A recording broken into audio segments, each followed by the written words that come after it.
suspension day. And brakes and bushings and master cylinder and, well, we'll see what we get to.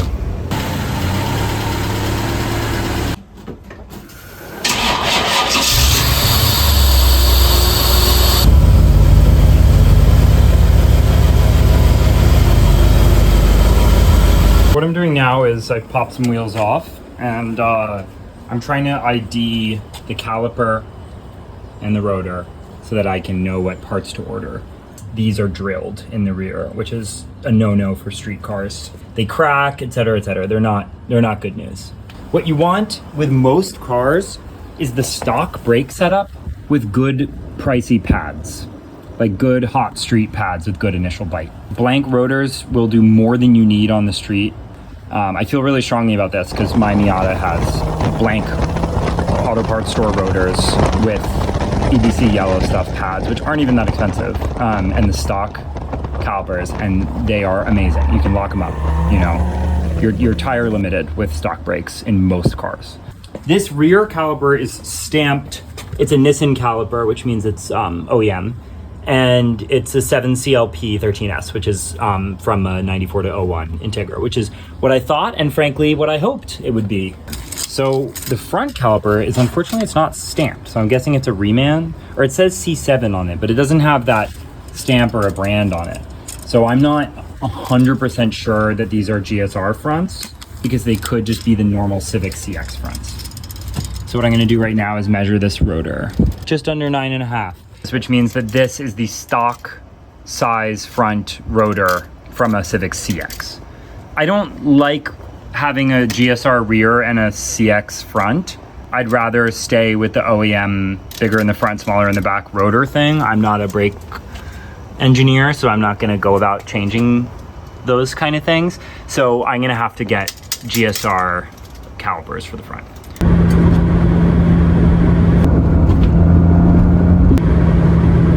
Nice car. I am here to pick up the spindles, hubs, and calipers from this busted up Integra here. Here we are. Couple of spindles from an Integra with calipers, OEM calipers.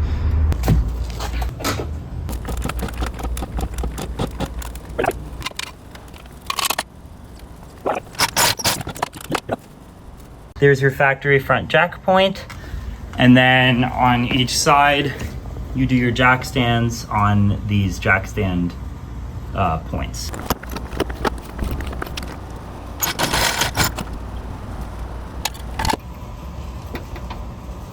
Time to pop off these dirt nasty meshes. Look at that little appetizer plate compared to this pasta dish. God, this is the heaviest part of, this weighs as much as, if you didn't have these on a Honda Civic, they'd weigh like 67 pounds.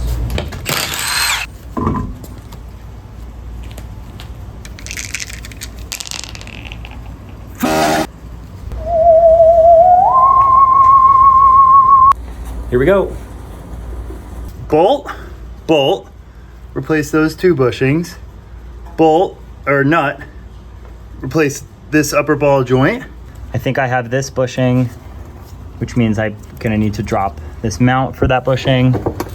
And then here we've got another bolt, and then I'm gonna have to press and replace this bushing, as well as this bushing here, which is at the bottom of the fork that holds onto the shock. I've never owned a car with a shock design like this, with the old Gorilla Grip 3000 right there. It looks pretty simple, and by that I mean like Ford Model T levels of simple. This bushing I know I have. I bought these. We got top mounts on the shock, and then we've got a really simple rear lower control arm here. I mean, it couldn't be more simple. 1, 2, 3. Here's the whole kit. I am extremely excited about this. I don't know if I have everything. I'm gonna find out as I'm in the job. But these are the KYD AGX gas adjustable shocks. They're on the cheaper end, KYB reds, but this is not a track car. I want it New Yorkable, I want it dailyable. And that's the same reason I went with the Tein S-Tech These are super classic, like Honda tuner lowering springs. They're one of the originals. The best traction you can get in a car is when you are soft enough for the road surface that you are driving on. Because the wheel is supposed to stay in contact with the ground surface. That's what traction comes from, is that contact. I used to ride a hardtail mountain bike, and I didn't want to upgrade to a dual suspension because I was like, I don't need the comfort. You know, I like the sort of like connection to the trail. But then when I caved and I got a double suspension mountain bike, I was like, oh, I can ride so much more safely and so much faster at the same time because the rear wheel is more likely to be in contact with the ground than it was with a hardtail going from root to root, you know, because suspension doesn't just go up, it also goes down. And so I'm driving this car in the Northeast, in New York, on streets that are inexcusably terrible. When you're going around an on-ramp really fast and you're hitting divots, you're gonna have better grip. You're gonna pull more G's with softer suspension than you will with hard suspension. It's something a lot of people don't realize. And I didn't realize until I spent a few years tuning cars and doing autocross and track days. First do the bottom bolt that connects it to the lower control arm. Then do the squeezer. Then this thing wiggles right out. Then you can go ahead up there and do the top bolts of the suspension and then witness the glory of dropping them rods.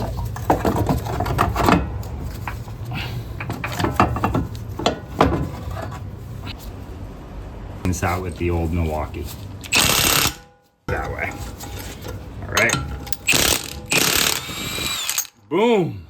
I love this tool. Oh, money.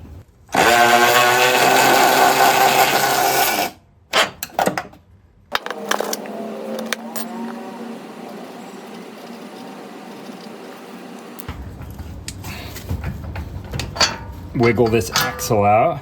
Gently let her rest. Okay, I did this wrong. Okay, so I did a little thinking.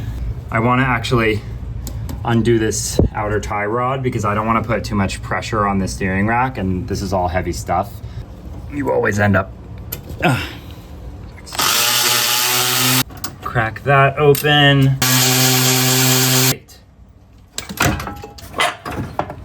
Being very careful because of this brake line. We're out. Hell yeah. Here we go. 1, 2, 3. Oh no. It is spinning in its little house. If this were still on the car, I'd be able to like get a jack up on there in the right way. What I'm gonna try to do is just put pressure on this arm. More pressure?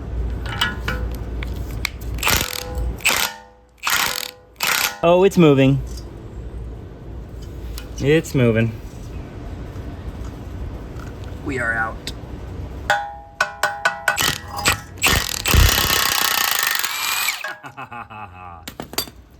Yes. Wow. We love to see that.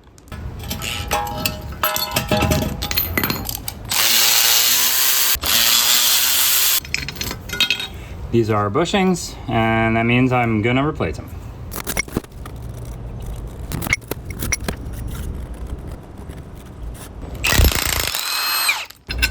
Keep them handy. And these are ready for the press. So I'm exactly a quarter of the way done with step 1 of the process, which is total removal. I am thinking that I do not have this bushing, which means I need to order one, which is heinous.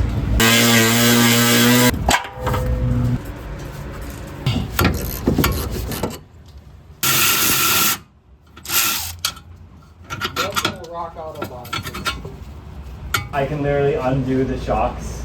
I don't know what order to do this in. I feel like I'm just kind of making it up. I mean, take all the bolts out and see what happens. That's a good plan. I just keep cracking bolts and they keep coming loose, and I sort of don't believe my luck. Yeah. That's great. I'm never buying that East Coast car again. No, me neither. Everything is like heinously cut. Yeah.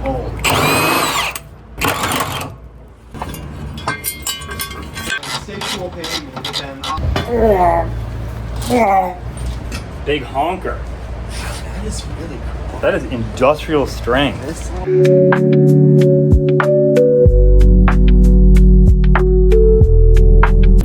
Number one rule of Harbor Freight tools: never buy a tool unless there's a coupon for it, or it's on sale, or you want to make use of your Inside Track Club membership, or it's a tool that you need for the job on that same day, or it's a tool you really, really want, or it's a tool.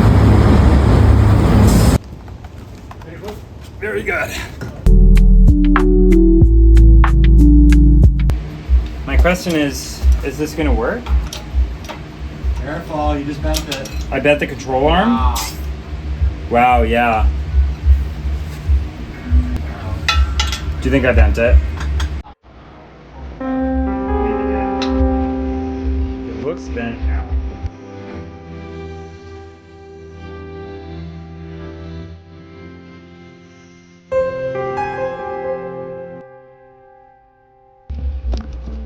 Here we go.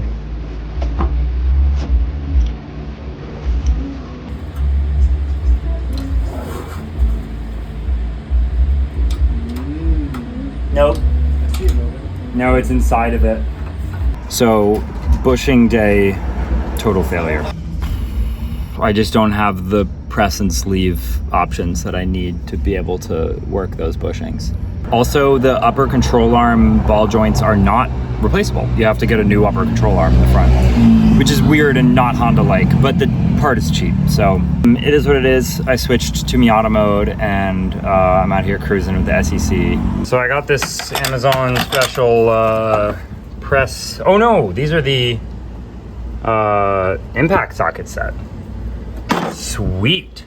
I needed one that has every size without skipping. Yeah, nice. So theoretically, I should be able to bang out this ball joint. Heavy duty. They weigh like at least a half pound each. So check this out. There we go. Perfect seal. I have to admit, I got so excited I opened it before I started filming, but I haven't banged this ball joint out, so let's see what the sledge can do.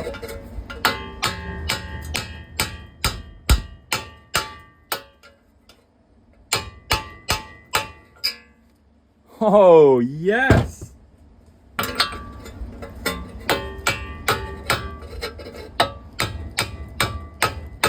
Yeah, baby. Yep. This is so awesome.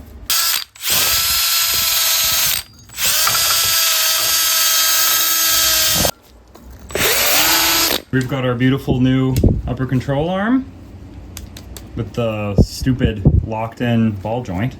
Look around. It's a shame to lose this OEM gold hardware, but it really scares me. It doesn't seem like it's going anywhere.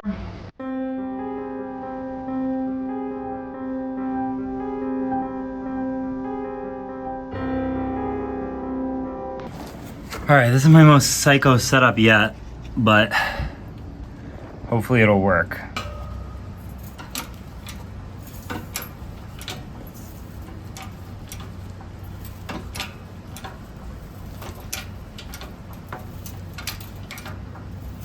Oh my god! It's working! I'll get my feet out of the way. Yeah, it's really working.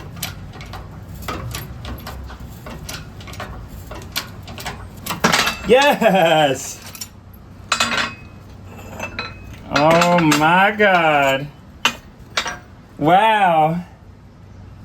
How cool is that? There's the old. Came out just like that. Now, while I'm here, I'm just gonna put the new one right in. In there. There we go.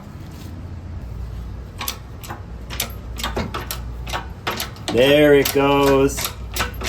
Wow. What a satisfying little process. There we go. To our handy dandy Haynes. And we go to suspension, and we go to the front of the chapter, and we go to the upper arm. Bushing bracket to body bolts, 29 foot-pounds. And 29. Boom. Boom. All right, we got our new Integra LCAs here. Unlike the EG ones, they have sway bar mounting points. I'm not gonna install a sway bar anytime soon, but I probably will in the future, so. Toss that little bolt in.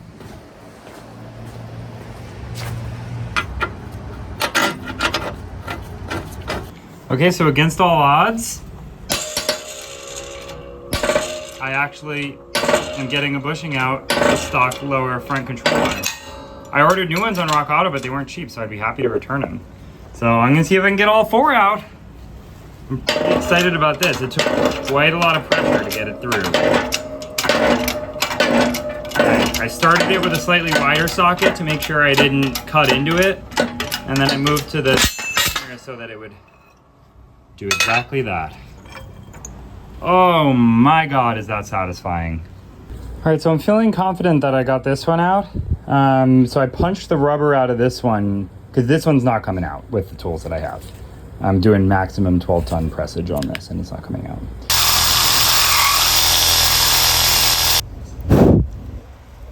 Looking pretty good. All right, now normally you shouldn't use regular sockets. You should only use impact sockets for pressing. I'm not even sure that you should use impact sockets for pressing, but you're definitely not supposed to use these. Oh my God. Wow, this is so exciting. Oh my God. Oh my God, I can't believe it. I can't believe it. I'm gonna use my OEM control arms. This is so exciting. Bye. First, let's press out this socket. Got it most of the way, but sometimes a little sludgy is what you need.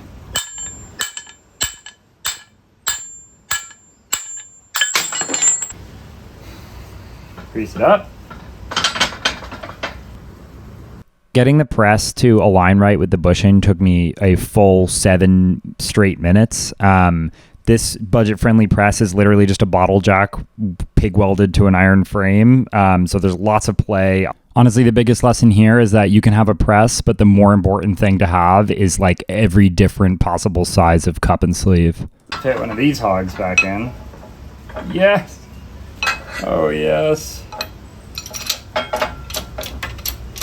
And then we can just start cranking. Oh my God, yes. This is so goddamn satisfying. Like that.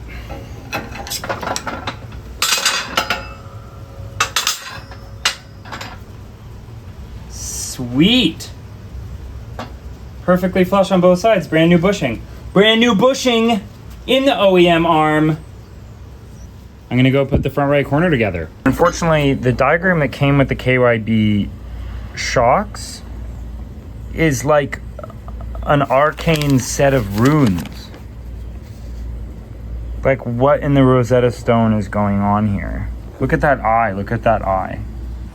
All right, hopefully this is helpful to someone who, like me, took a while to figure this out today. Let's do, the rear and the front shocks are pretty similar, so let's go ahead and do a rear. The smaller part goes towards the bottom. So that's where it sits. Next step is your bump stop. Yeah. Goes like this. We can take this little sleeve off. Bing bong. That goes in there. It tucks itself onto the shock housing. Like that. Collar here, bevel side down. Has a nice clearance there, slides right on. And then you're gonna take your bushings and flat washer first. Then get a bushing that goes down like that. And then the rear top hats are ovals, and they have a sealing ring to protect against unwanted NVH, aka noise, vibration, and harshness. The fronts are round, and they do not have that because they go into the engine bay, so there's not that NVH requirement. This comes in the top hat, like so. And now you want to clock this so that like it's going to be similar to the way it is on the car in terms of the relationship of this axis and this axis. The fork at the bottom goes parallel to the car, so they go the same way. This faces upwards, and this goes in. You'll see this has like a little nose here, and that just like tucks right into that spot on the shock there. Alrighty. So there's one, and now I'm going to push down and get it threaded on further. I'm going to get a wrench on here and then torque this nut down, and then I'm going to add this second nut to lock everything down like that. This is so exciting. So I'm just going to tighten that until it feels nice and tight like that, but I'm not going to really crank on it like I would, you know, a control arm bolt or something like that. Nut number 2. Just like that. And then that one I'm gonna just... All right. That is good and tight. Oh, look at how they lined up. That's so gorgeous. Do not turn these upside down. You will mess up the lettering. Okay, something amazing has happened. I posted on Facebook 4 minutes ago with my confusion about why there wasn't a bearing here so that the top hat and the shock could turn independent of one another, which is sort of what I'm used to, which makes sense when you turn the wheel, and I don't want binding and jumping and all sorts of crap happening there. But the answer is that the Civic uses double wishbone and not McPherson strut.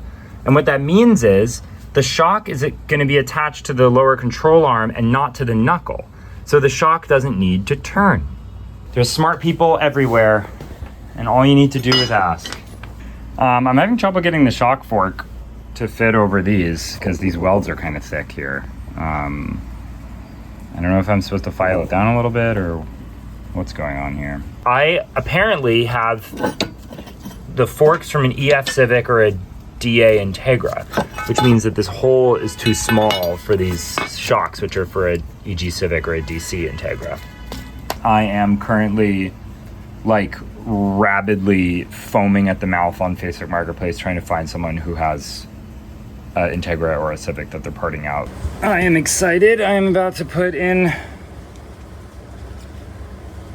the first of my new shockies. Always be careful of the paint around the very sensitive rear wheel wells of your cars, and especially your Civics when you do this. Alright, I'm doing this the wrong way. Let's lower that. Slide this up there nice and easy. Get that one some purchase on its threads. Here we go. Hell yes. Right rear shock bolt. Boom.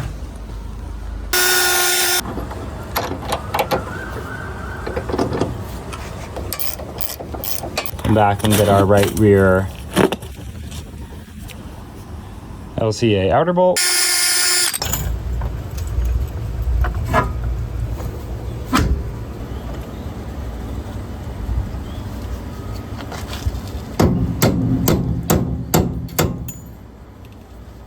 Uh-oh.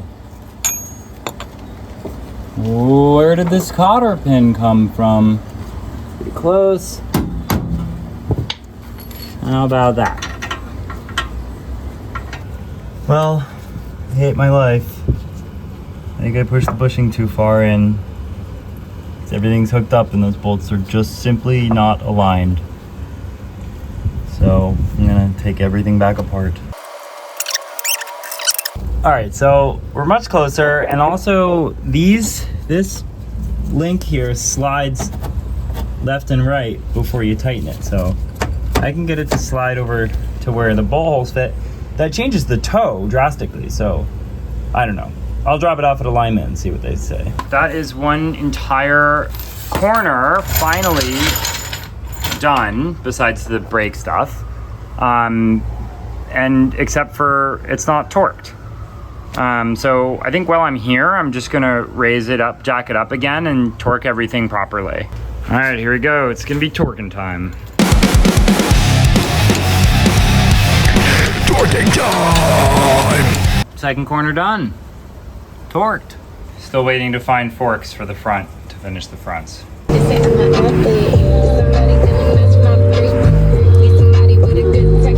All right, you see those? Those are what I need.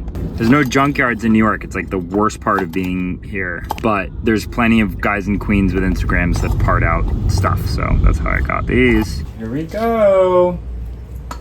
Oh, thank God. Oh, yes. That is definitely gonna fit.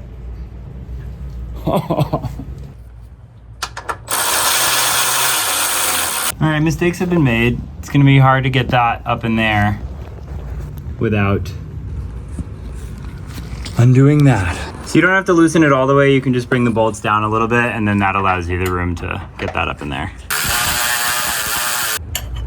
Why don't you just put this one on before you bolt the bushing bracket to the body? Why wouldn't you do that before?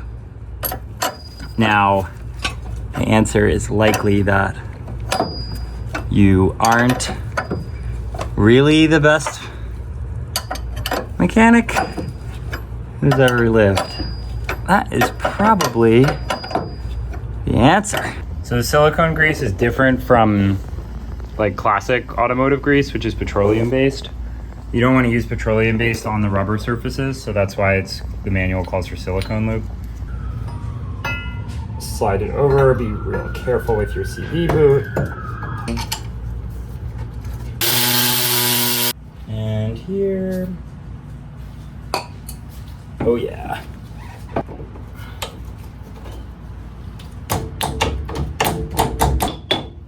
There's nothing wrong with a light tappage. Well,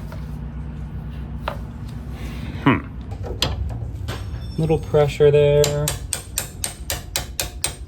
Oh, like a charm. It's now time to press a new Lyndon B. Johnson into here. I don't really feel like getting this set up in the press, so I'm just gonna use this rental.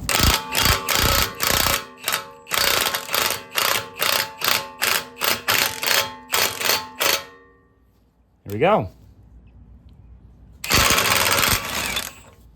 Oh, what an amazing tool. What an amazing process.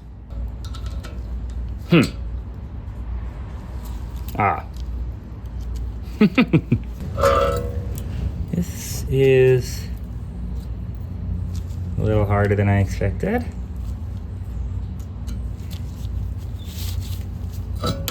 There we go. Got a little ugly looking in the process. Always be nice to your future self and put some grease on the little shaft here.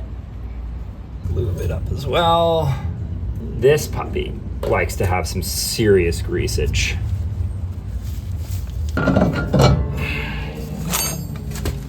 we're gonna just rotate it. See if we go. Oh my God, that was easy. I might need a jack for this, let's see. I'm raising it on the lower control arm, not on the ball joint.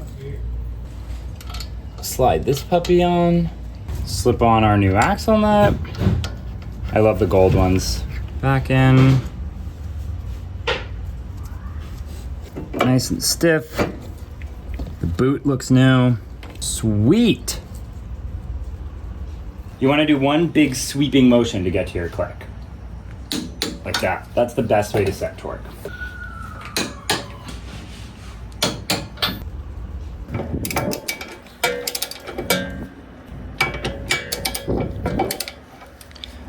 This thing is spinning, isn't it? Now, often ball joint studs are tapered, and I have kind of a sickening idea as to how to torque it properly. Yay! Very, very good. Very, very good. Woo! This side is done. You should use a less sharp chisel than this, but I don't have one. We've got 4-corner suspension job finished. Very exciting. Time to do 4-corner brakes. So I'm gonna show you guys what I'm gonna do for one of the corners. And then you can assume that I'm gonna do the same thing 3 more times. Yeah, that's all I needed. That helps us just pop these out.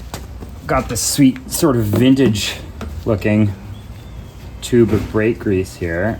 Spray, pull the pin, clean it, grease it, put it back. So I'm using Raybestos Element 3's ceramics. I did a lot of review reading, and it said that they have a lot more bite than most OEM pads, but they act like an OEM pad, meaning low dust, no noise, long life. Here's one, pretty cool. I love their logo so much. I'd love a Raybestos shirt. Brakes used to be made out of asbestos. So if you're taking the brakes off of an old car, like I don't know, late 80s or something like that, and they're original brakes, you need to be so careful. Okay, so I just did some research on this. People have known asbestos was cancerous since the 1930s. The EPA tried to ban its use in brake pads in 1989, and then the effort was stifled in large part due to, surprise, private industry lobbying groups such as the Friction Materials Standards Institute. Raybestos themselves launched crazy disinformation campaigns and hid huge amounts of evidence from the public. And it wasn't until pressure from massive lawsuits in the early 80s that Raybestos stopped using asbestos in their brake products. And it was not until 2024 that a complete ban was enacted. And it's not even totally watertight. I know car enthusiasts like to hate on the EPA, but the truth is that without regulation, the average person, even the average home mechanic, is at the whim of corporate interests that don't give a flying fuck about whether you get lung cancer or not. So please wear serious PPE when you do brake and clutch work. I know I will. And I don't think I want a Raybestos sweatshirt anymore. Anyway, let's get back to the Civic. Now we're going to put these sweet new Raybestos blanks on.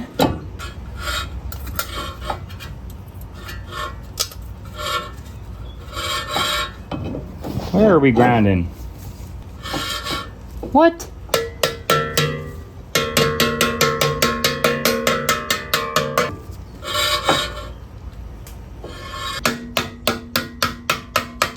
Having to do a little bit of blacksmithing.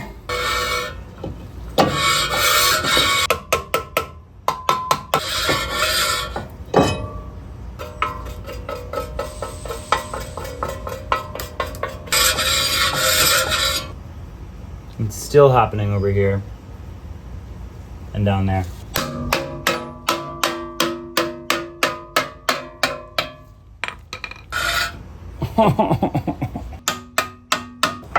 I fucking got it. Just some bending and banging. That is 80% of what it is to work on cars. And a clean rag. Oh yeah. All right, I just got those two nice and firm. And I'm gonna do the other 4 corners and then we'll do lines. These rear brake pads literally look like they're for a dirt bike. Papa. I have f***ed my shit. This is a one-way wrench and it is absolutely stuck in between the trailing arm and that caliper mounting bolt. I tried to pry it out for 25 minutes. Then I thought maybe I can make it a secret wrench and keep it in there forever with zip ties. Oh, but that's not gonna work. So I've got these Russell stainless steel brake lines. That goes there, that's pretty clear. And then she goes down and then curlicues using this bracket here, which fits right there. I was scared I had the coilovers backwards because I'm like, this can't be the right way to route these, but I guess it is. And then it curlicues around again so that you can install this bracket here. And then this gets banjo bolted right here to the caliper. I don't understand it, frankly, but it is the OEM routing, so I'm gonna trust it. Here we go. Yes! And we pull our clip out, do a little wiggling, boom. Now these also don't need to be crazy tight. Here's one bracket, here's the other. Get them to be firm. While I'm here, it's a very good idea to go to all four corners and do a little Peebus blast on each of your caliper bleed screws. There's a word palimpsest, and it's like it's an old form of writing where you would erase what was on the slate and then you would rewrite over it, and you could always see what had been erased a little bit. That's kind of what working on old cars is like for me.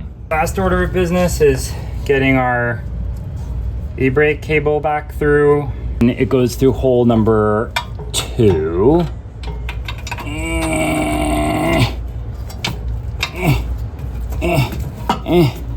And then it goes behind your brake shield with the little rubber piece protecting it from the metal there.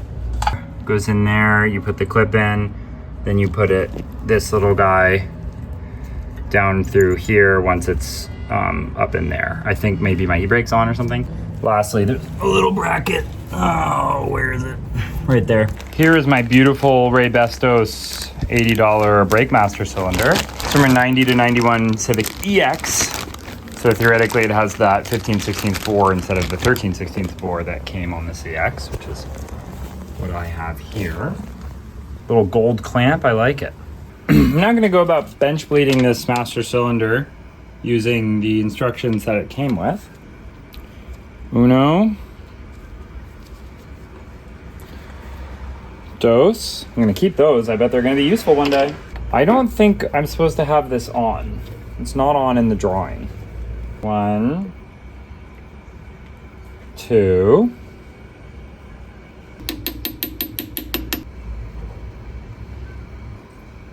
I'm not seeing any liquid. The fluid level seems to be going down, which is a good sign. Well, as I do this, I'm seeing plenty of air bubbles coming up. Oh, after a little while of filling and tapping, I've got fluid in that port. Give that a little hand tighten. Oh, there it goes. Oh, I'm so glad I went lefty on that. Step 4. Suitable blunt stroking tool. Slowly depress it using 3/4 to 1 inch strokes. Continue until piston cannot be depressed more than 1/8 of an inch and no air bubbles are visible.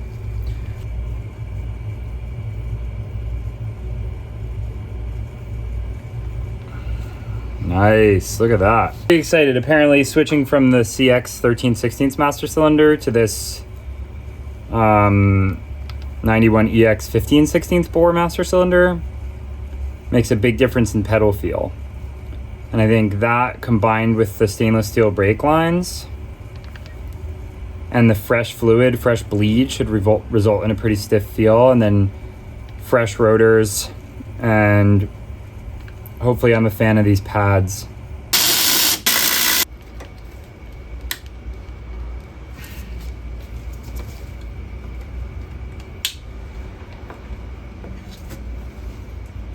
Why does it feel like it's glued? It's likely corroded on.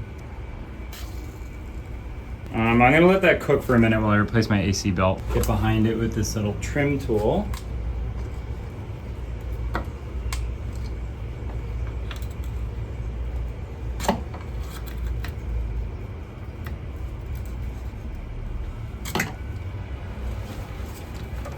Give it a little wiggle. Yay! Install the seal.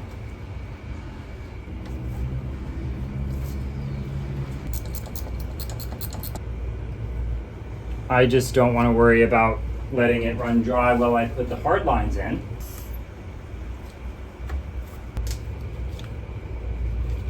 Great, spray this down, wipe it down. Which is important because when you go to check for leaks at your fittings, you want them to be dry.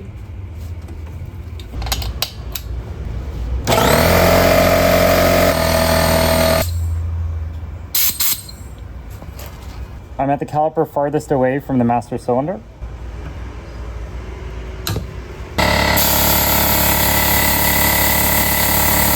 There we go! There was a while where fluid wasn't coming through, right? But I went up here and I saw that this went down halfway. So I knew that the fluid was just on its way down the lines.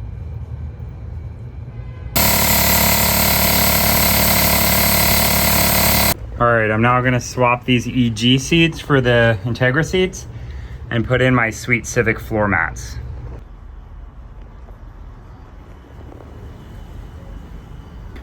Worst case scenario, well, pretty close. Feels like I got a stuck caliper. She's not rolling right and it's squeaking and cranking. And it looks horrible on these wheels. I don't know what's worse.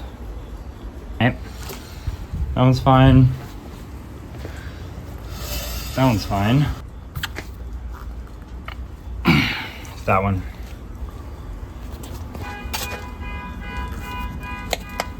And maybe that one. Oh wait, that one was still on the ground. I can't believe I'm in the Miata right now. After like 6 straight days of working on the Civic, to have it have one frozen caliper at the end of all of it.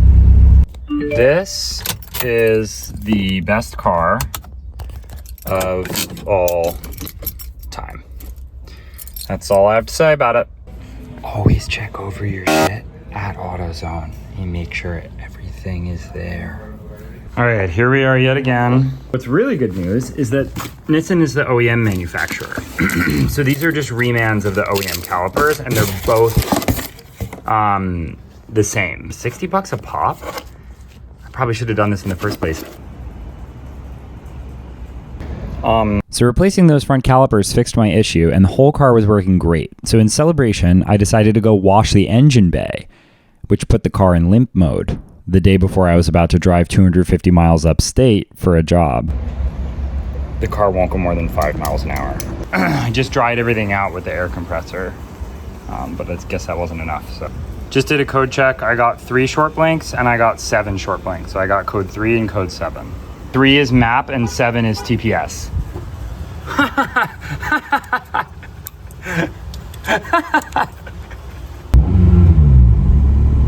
Okay. There we go. How quickly I can get an alignment done. And she's washed and I got the new seats up in here. This is great. I can't really comment on how the shocks feel yet because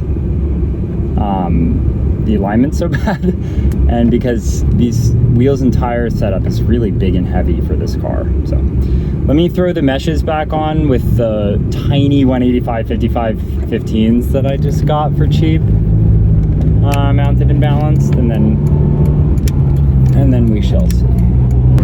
All right, so I'm on my way to go get an alignment. It feels pretty good. It's stiffer than I expected. I haven't messed with the damping settings on the shocks yet. I'm actually not even sure what they're currently set to, but it's easy enough to check that. Yeah, the car is also for sure quieter on the inside. That is probably because of all the new bushings and the springs have the isolators on them and stuff like that. And the rears especially feel nicer than the max speeding rods, surprise, surprise. But like, that's a big thing in a hatchback with whatever this has, 60/40, 70/30 weight distribution. The issue with cars like this is that the rear can often feel really stiff, and this happens on stock cars all the time. my girlfriend's Mazda 2, 2012 Mazda 2, the front end is sprung really nicely. And then the rear feels like it's like just a rock bolted to another rock. My Veloster used to be like that as well. Not quite as bad. And then this car was really like that, but now it feels much nicer. The brakes feel good. They don't feel amazing. I can feel not only the upward travel being a little softer and more compliant, but actually when I go over bigger bumps, I can feel that there's more downward travel than there used to be. It feels like the car's not jumping around as much. But yeah, I can't really test the brakes yet. I can't even bed them in because I live in a city. If you live in an urban area and you figured out how to bed in your brakes, let me know. All right, so I'm rolling around after having changed the tire pressures down to 30, and I haven't gotten up to speed on a highway yet, but in terms of ride quality, major improvement and much quieter. This is much closer to the kind of car that I could be comfortable driving every day. It's not an E38 or an old Mercedes, but I never thought it was gonna be. It's a Honda Civic. I'd say the ride quality went from like a 3.5 on the max speeding rods to like a 5 on these lowering springs, which is probably about as good as you can get in a lowered economy car. So I'm just playing a bit with the shock adjustments here. So I set that to 4, and I've got this one at 1, just to sort of do a little push test. And this one's at 4. And this one's at 1. You can't probably see, but it's a big difference, like really big, which is cool. These are really adjustable. So I've just dropped her off at Nate's Automotive. This place is, they're really nice so far. That's a real Brabus G63, as far as I can tell. Here we got this swag Lancer. I have no idea what generation it is because there's too many generations. Little Diplomat Duster. Lots of Audis. I think Audis are boring. All 4 wheels have been rebalanced. They were all out of balance. They did a test drive and they said there's no more shimmy, but I'm gonna just test it myself.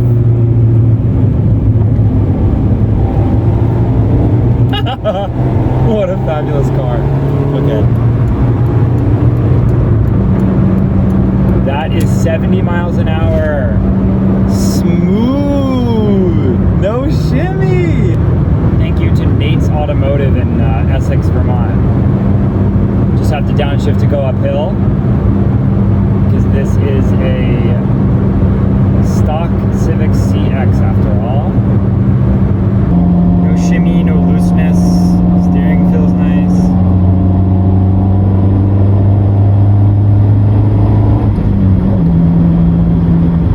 At this point, I put about, I don't know, 750 miles on my suspension, my new suspension setup. I have tried to put at least like 50 miles on all the different settings. And what I've landed on is 3 in the front, 2 in the back. So in other words, like 75% stiffness front, 50% stiffness back. And the car feels great. It's less wallowy than it was on full soft going around turns. I can't wait to see what sway bars and good tires are gonna do. I'm very stoked on this car right now. Thanks for watching episode 2. Stay tuned for episode 3, where I go crazy dummy hammy on this interior with sound deadening, audio installation, big 3 grounding upgrade, fixing the SRS light. It's a small step for mankind, but a big step for the Ultimate Civic Daily.